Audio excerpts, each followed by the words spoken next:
Спящая царевна. Жил-был добрый царь Матвей. Жил с царицею своей. Он в согласии много лет, а детей все нет как нет.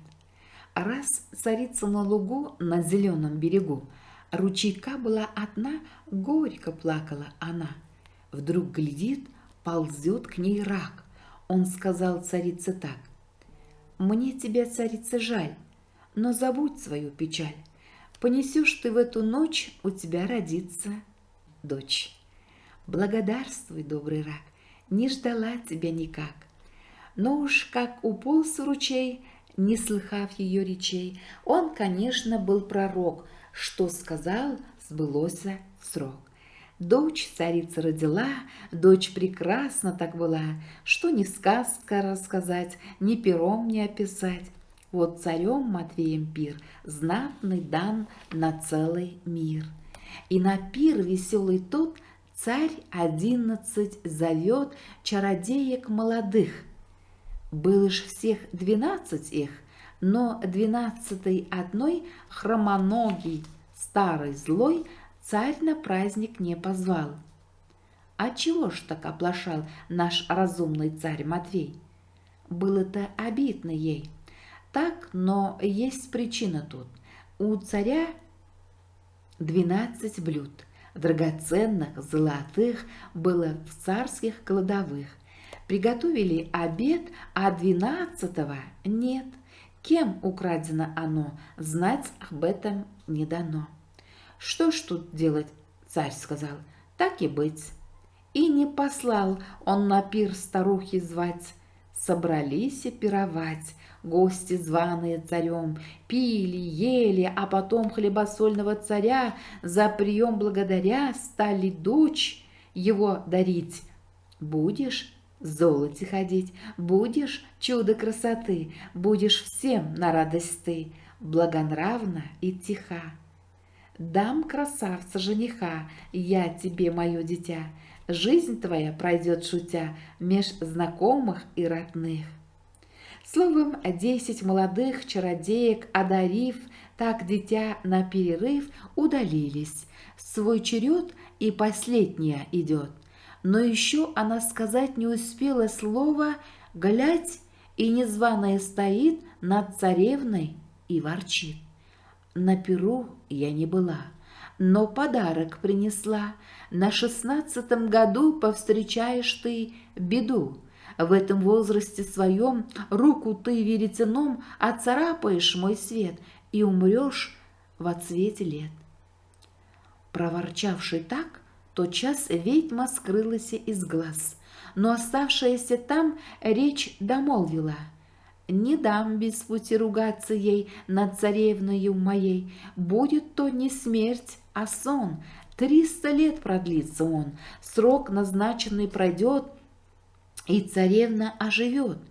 Будет долго в свете жить, будут внуки веселить, вместе с нею мать, отца, до земного их конца. Скрылась гостья. Царь грустит, он не ест, не пьет, не спит. Как от смерти дочь спасти? И беду, чтоб отвести, он дает такой указ.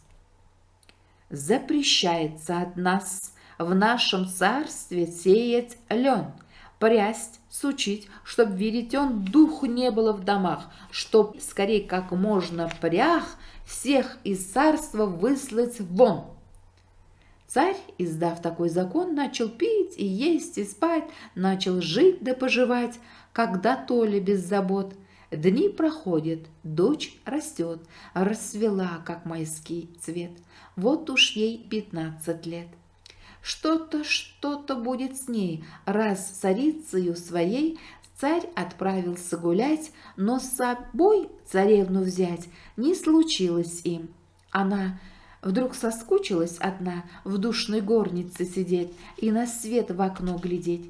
«Дай, — сказала наконец, — осмотрю я наш дворец».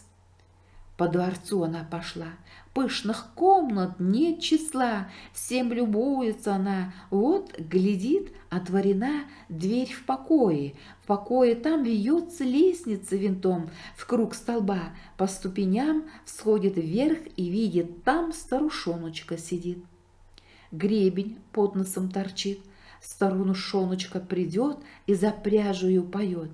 Веретенце, не ленись, пряжа тонкая, не рвись, скоро будет в добрый час гостья жданая у нас.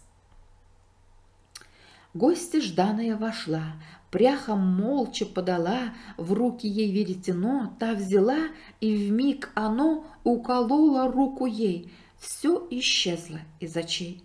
На нее находит сон, вместе с ней объемлет он весь огромный царский дом. Все утихло кругом. Возвращаясь во дворец, на крыльце ее отец пошатнулся и зевнул, и с царицею заснул. Свита вся за ними спит, стража царская стоит, под ружьем в глубоком сне, и на спящем спит коне, перед ней Хорунжий сам, неподвижно по стенам мухи сонные сидят, у ворот собаки спят, в стойлах головы склонив, пышно гривой опустив, кони корму не едят, кони сном глубоким спят. Повар спит перед огнем, и огонь, объятый сном, не пылает, не горит, сонным пламенем стоит, и не тронется над ним, свившись клубом, сонный дым. И окрестность со дворцом вся объята мертвым сном. И покрыл окрестность бор, из терновника забор, дикий бор тут окружил, он навек загородил, к дому царскому пути долго-долго не найти, никому туда следа, и приблизится беда. Птица там не пролетит, близко зверь не пробежит, даже облако небес на дремучий темный лес не навеет ветерок, вот уж полный век протек. Словно не жил царь Матвей, так из памяти людей он изгладился давно, знали только то одно, что средь бора там стоит, что царевна в доме спит, что поспать ей 300 лет, что теперь к ней следу нет. Много было смельчаков, по сказанию стариков, в лес брались, а не сходить, чтоб царевну разбудить. Даже бились об заклад и ходили, но назад не пришел никто. С тех пор в неприступный страшный бор ни старик, ни молодой за царевной ни ногой. Время все текло, текло, вот и 300 лет прошло. Что ж случилось? В один день весенний царский сын, забавляясь ловлей, там по долинам, по полям свитой ловчих разъезжал. Вот от свиты он отстал, и у бора вдруг один очутился царский сын. Бор он видит темен, дик, с ним встречается старик. Стариком он в разговор: «Расскажи про этот бор мне, старинушка честной».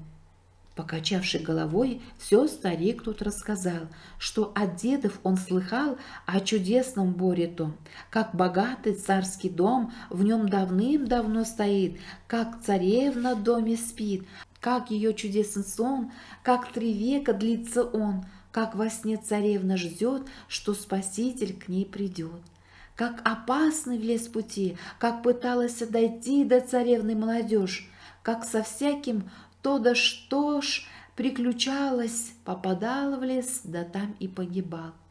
Был детина удалой царский сын, от сказки той вспыхнул он, как от огня, шпоры втиснул он в коня, прянул конь от острых шпор и стрелой помчался в бор. И в одно мгновение там, что ж явилось очам сына царского? Забор, ограждавший темный бор, не терновник уж густой, но кустарник молодой, блещут розы по кустам, перед витязем он сам расступился, как живой, в лес въезжает витязь мой. Все свежо, красно пред ним, под цветочком молодым пляшут, блещут мотыльки, светлой змейкой ручейки, вьются, пенятся, журчат, птицы прыгают, шумят, в густоте ветвей живых лес душит прохладен, тих, и ничто не страшно в нем, едет гладким он путем. Час, другой, вот, наконец, перед ним стоит дворец.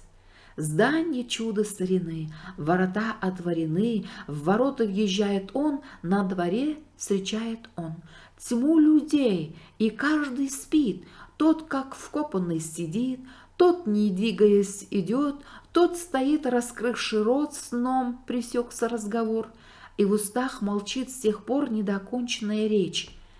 Тот, вздремав, когда-то лечь собрался, но не успел, сон волшебный овладел, прежде сна простого им, и 3 века недвижим, не стоит он, не лежит, и упасть готовый спит. Изумлен и поражен царский сын.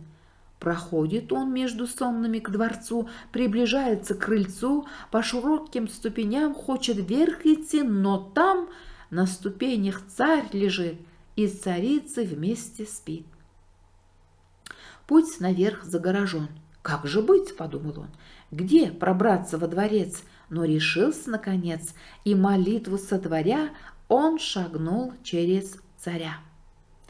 Весь дворец обходит он, пышно все, но всюду сон, гробовая тишина. Вдруг глядит, отворена дверь в покое том вьется лестница винтом в круг столба.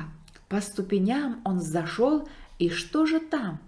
Вся душа его кипит, перед ним царевна спит. Как дитя лежит она, распылася от сна.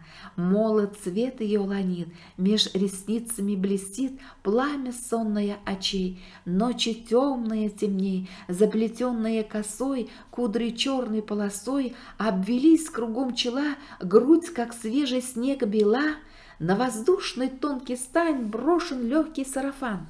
Губки алые горят, руки белые лежат на трепещущих грудях, сжатые в легких сапожках, ножки чудо красотой. Видок прелести такой, отуманен, распален, неподвижно смотрит он.